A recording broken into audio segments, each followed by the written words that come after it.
अस्सलाम वालेकुम dear student. तो आज हम चैप्टर नंबर 7 जो है डिस्कस करेंगे और चैप्टर नंबर 7 का पहला टॉपिक है हमारा वर्क। तो सबसे पहले हम वर्क को डिस्कस करेंगे। What is work? तो हम कहते हैं जब हम किसी बॉडी पे फोर्स अप्लाई करें और फोर्स अप्लाई करने से अगर बॉडी में डिस्प्लेसमेंट आएगा तो हम कहेंगे वर्क हुआ है। यानी जब फोर्स के डायरेक्शन में डिस्प्लेसमेंट आएगा तो हम कहेंगे वर्क हुआ है। So what is work? When a force is applied,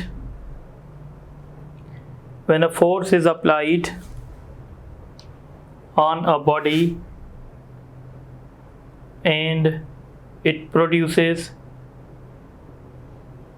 displacement, then work is said to be done। फिर हम कहेंगे कि वर्क हुआ है। मैथमेटिक्स में हम इसको ऐसे डिफाइन कर सकते हैं, वर्क को डिफाइन कर सकते हैं, it is the dot product of force and displacement. तो मैथमेटिक्स में इसकी डेफिनेशन होगी it is the dot product of force and displacement. ठीक है, मैथमेटिक्स में हम इसको ऐसे डिफाइन करेंगे, work is equal to F dot D. इसको हम एक ऐसे लिख सकते हैं एफ डी कॉस थीटा। और ये जो थीटा है, where theta is the angle between force and displacement. ठीक है, तो थीटा एक एंगल है फोर्स और डिस्प्लेसमेंट के बीच में। अच्छा, अब यहाँ से हम कहते हैं कि वर्क जो है वो एक किस्म की स्केलर क्वांटिटी है, क्योंकि आपको पता है कि जो चीज़ डॉट प्रोडक्ट से बनती है वो हमेशा स्केलर होती है। तो इसलिए हम लिखेंगे it is a scalar quantity. ठीक है, अब अगर हम यूनिट्स की बात करें तो यूनिट्स की बात हम ऐसे कर सकते हैं the SI unit of work is newton metre और जूल। वर्क का जो एसआई यूनिट है वो जूल होता है। जूल कितना वर्क हो सकता है? अगर आप एक जूल को डिफाइन करना चाहें तो कैसे करेंगे? तो हम कहेंगे कि जब हम किसी बॉडी पे 1 न्यूटन फोर्स अप्लाई करें और उस बॉडी में 1 मीटर डिस्प्लेसमेंट प्रोड्यूस हो जाए in the direction of force, तो हम कहेंगे बॉडी ने जो वर्क किया है वो 1 जूल किया है। So when 1 Newton force produces 1 meter displacement in body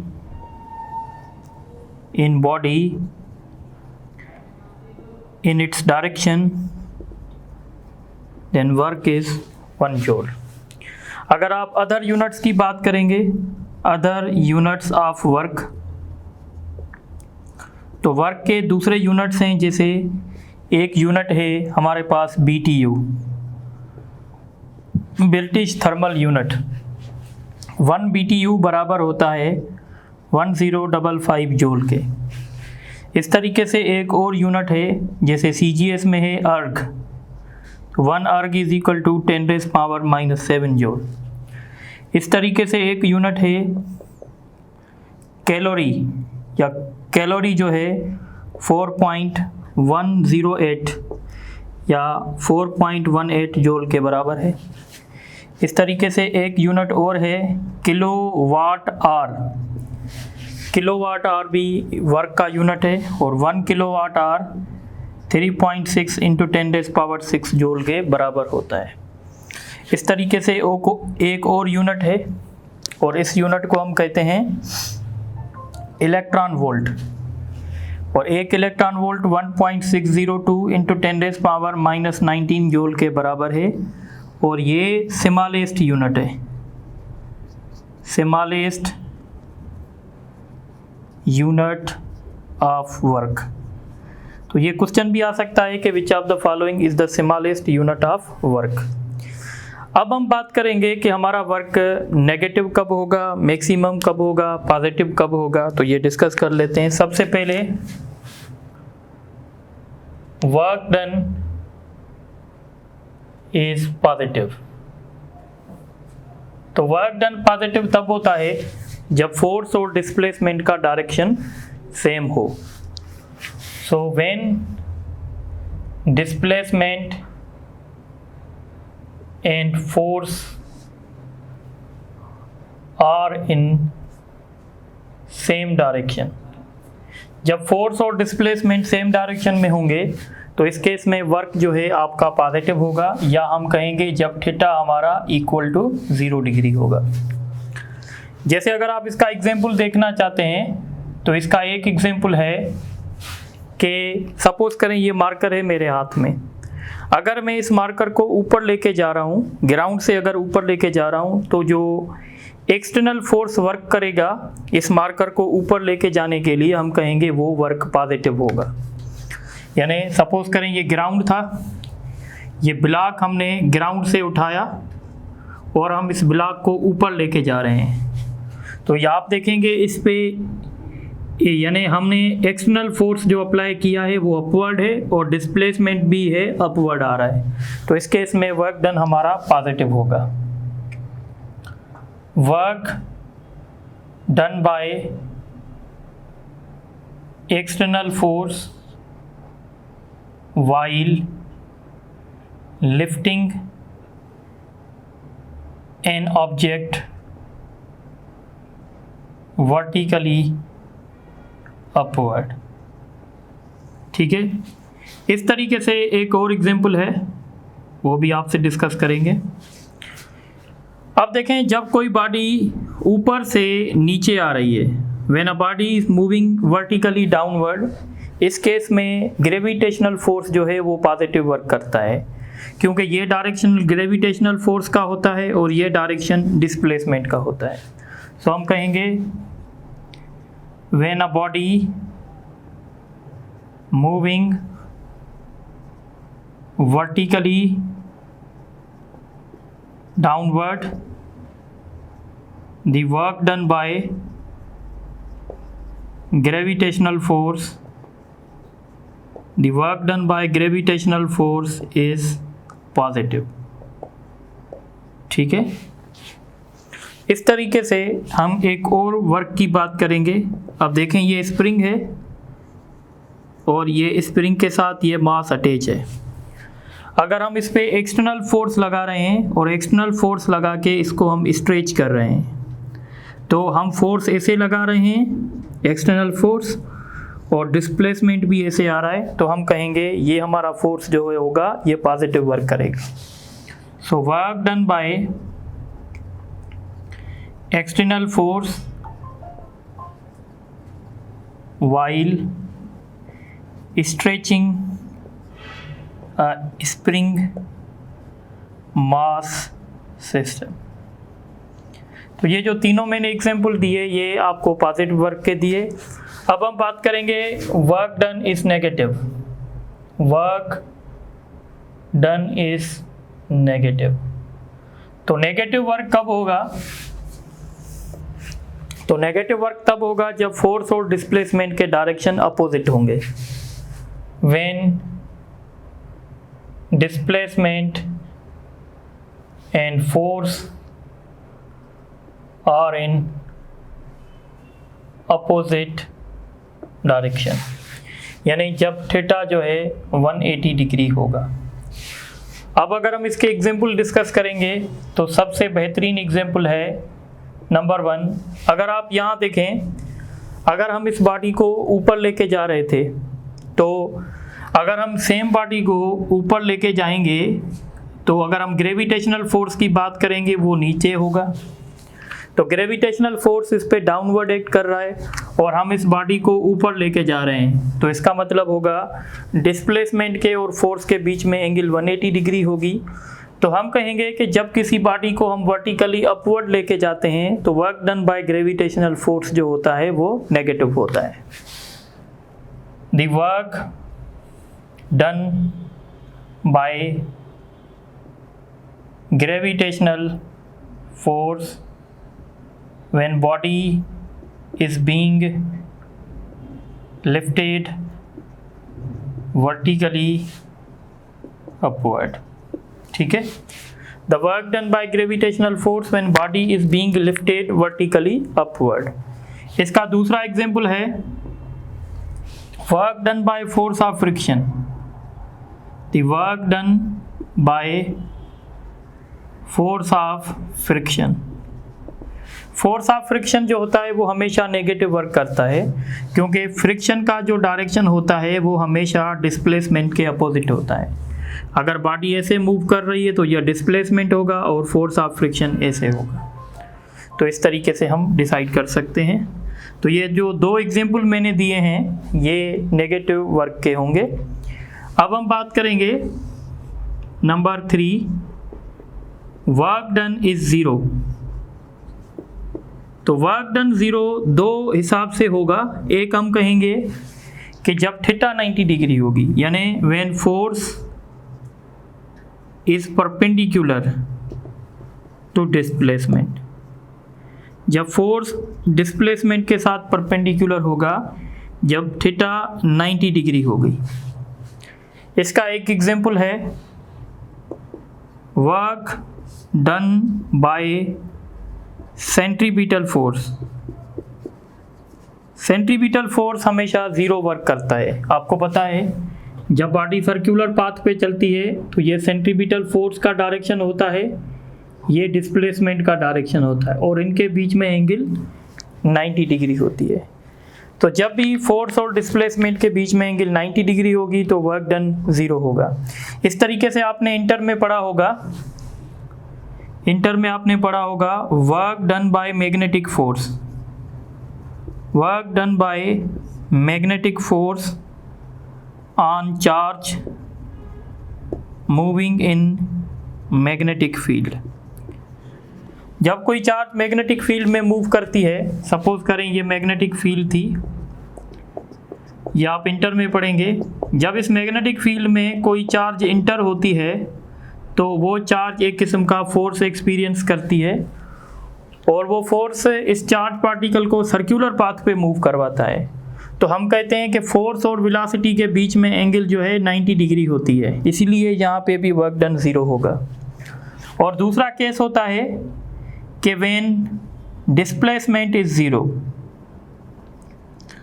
कभी कभी ऐसे होता है कि बॉडी पे फोर्स अप्लाई हम करते हैं पर बॉडी पे डिस्प्लेसमेंट नहीं आता। जैसे अगर देखें मैं इस हाथ में ये मार्कर मैंने होल्ड की है, तो अगर मैं आपसे पूछूं कि मैं इस मार्कर को होल्ड कर रहा हूं और इस पे मैं कितना वर्क कर रहा हूं, तो आप कहेंगे आप ज़ीरो वर्क कर रहे हैं, क्योंकि मैं फोर्स मार्कर पे लगा रहा हूं पर मार्कर में डिस्प्लेसमेंट नहीं आ रहा। सो एक इसका एग्जाम्पल है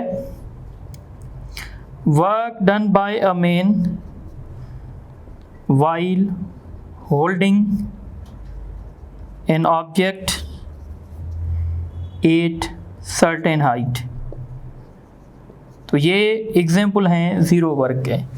तो इस तरीके से हमने सारी बातें डिस्कस कर ली कि हमारा वर्क कब पॉजिटिव होगा, कब नेगेटिव होगा, कब ज़ीरो होगा, वर्क क्या होता है, वर्क के यूनिट्स क्या होते हैं।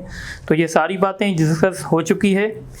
एक बात और भी हमें डिस्कस करनी है और वो बात ये है, यहाँ पे हम बात करते हैं वर्क एनर्जी थ्योरम की। Work energy theorem, work energy theorem यानी वर्क की एक दूसरी डेफिनेशन भी होती है। देखें अगर कोई बॉडी रेस्ट में है और जब हम उस बॉडी पे सपोज करें ये बॉडी रेस्ट में थी, इस बॉडी पे जब हम फोर्स अप्लाई करेंगे तो इस बॉडी में डिस्प्लेसमेंट आएगा, यानी इस बॉडी को एक्सेलरेशन मिलेगी और एक्सेलरेशन की वजह से वेलोसिटी मिलेगी। तो फिर इस केस में हम कहेंगे कि भाई इस बॉडी ने कितना वर्क किया, तो हम कहते हैं work done is equal to change in kinetic energy. Work done is equal to change in kinetic energy. जितनी बॉडी की काइनेटिक एनर्जी चेंज होगी उतना वर्क होगा। अब देखें, अगर final kinetic energy initial kinetic energy से ज़्यादा है, इस केस में वर्क हमारा जो होगा वो पॉजिटिव होगा। पर अगर final kinetic energy less than initial kinetic energy है तो हमारा वर्क जो होगा वो नेगेटिव होगा। जैसे अगर देखें, सपोज करें ये गाड़ी मूव कर रही थी, ठीक है, और मैंने अचानक से ब्रेक लगाए तो गाड़ी रुक जाएगी। तो इस केस में इसकी इनिशियल काइनेटिक एनर्जी ज़्यादा होगी और फाइनल काइनेटिक एनर्जी तो ज़ीरो हो जाएगी। तो हम कहेंगे इस बॉडी पे नेगेटिव वर्क हुआ है, क्योंकि जब आप ब्रेक अप्लाई करेंगे तो फोर्स ऑफ फ्रिक्शन होगा और फोर्स ऑफ फ्रिक्शन हमेशा ज़ीरो वर्क जो है वो परफॉर्म करता है। तो ये बातें हम आगे भी डिस्कस कर लेंगे, आप थोड़ा सा इनको नोट करें। इस तरीके से हम एक काम की बात करेंगे, और काम की बात है कि हम डिस्कस करेंगे कि कंजर्वेटिव फील्ड क्या होती है। कंजर्वेटिव फील्ड, तो व्हाट इज कंजर्वेटिव फील्ड? तो हम कहते हैं ऐसी फील्ड जिसमें work done independent of path हो और वर्क डन जो है वो अपना क्लोज लूप में ज़ीरो हो। तो कंजर्वेटिव फील्ड की दो बातें हैं, a field in which work done in close loop is 0 and work done is independent of path। दो बातें समझनी है, वर्क डन क्लोज लूप में 0 होना चाहिए और work done independent of path होना चाहिए। सबसे पहले ही एक बात समझते हैं, ये समझें एक क्लोज लूप है और अब हम बात कर रहे हैं ग्रेविटेशनल फील्ड की, ये समझें हाइट है h। तो अगर हम A से शुरू होंगे B तक, फिर B से शुरू होंगे C तक, फिर C से शुरू होंगे A तक, यानी जब हम वर्क डन बात करेंगे A से B, B से C, फिर C से A, तो ये वर्क डन 0 होगा। कैसे 0 होगा? A से B जो वर्क होगा वो होगा mgh, नेगेटिव होगा, क्योंकि बॉडी ऊपर जा रही है तो ग्रेविटेशनल फोर्स नेगेटिव वर्क करेगा। फिर B से C work done plus mgh होगा, क्योंकि बॉडी नीचे आ रही है। और C से A बॉडी हॉरिजॉन्टली मूव कर रही है। जब बॉडी हॉरिजॉन्टली मूव करेगी तो work done by gravitational force जो होगा वो 0 होगा। तो अगर आप ये सम करेंगे तो आपको 0 मिलेगा। इसका मतलब है ग्रेविटेशनल फील्ड जो है वो कंजर्वेटिव है। इस तरीके से अगर आप, ठीक है, पाथ की बात करेंगे, सपोज करें एक पाथ आप ये ले रहे हैं, दूसरा पाथ आप ये ले रहे हैं, तीसरा पाथ आप ये ले रहे हैं, path number 1, path number 2, path number 3। सो तीनों पाथ में ग्रेविटेशनल फोर्स एक जैसा वर्क करेगा, इसलिए हम कहेंगे कि भाई ग्रेविटेशनल फील्ड जो है वो कंजर्वेटिव है। तो कंजर्वेटिव फील्ड कौन सी हैं? नंबर 1, एक है ग्रेविटेशनल फील्ड, ठीक है, ग्रेविटेशनल फील्ड कंजर्वेटिव है। दूसरी है इलेक्ट्रिक फील्ड, ये भी कंजर्वेटिव है। और तीसरी है मैग्नेटिक फील्ड। ये तीनों फील्डें जो हैं वो कंजर्वेटिव हैं। इसी तरीके से कंजर्वेटिव फोर्स की बात करेंगे तो एक होगा ग्रेविटेशनल फोर्स, एक होगा आपका इलेक्ट्रिक फोर्स और एक होगा आपका इलास्टिक रिस्टोरिंग फोर्स। और ठीक है, तो ये जो 3 फोर्सेस के मैंने एग्जांपल लिखे हैं ये बेसिकली कंजर्वेटिव फोर्स हैं। नॉन कंजर्वेटिव फोर्स में जैसे फोर्स ऑफ फ्रिक्शन है, force of friction is non conservative. ये नॉन कंजर्वेटिव इसलिए है क्योंकि आप अगर डिस्कस करेंगे कि ये नॉन कंजर्वेटिव क्यों है, क्योंकि इसका वर्क डन क्लोज लूप में 0 नहीं होगा और इसका वर्क डन पाथ पे डिपेंड करेगा, तो हम उसको नॉन कंजर्वेटिव फोर्स कहेंगे। तो अब आप ये नोट कर लें, तो फिर हम इन पे कुछ MCQ सॉल्व करते हैं।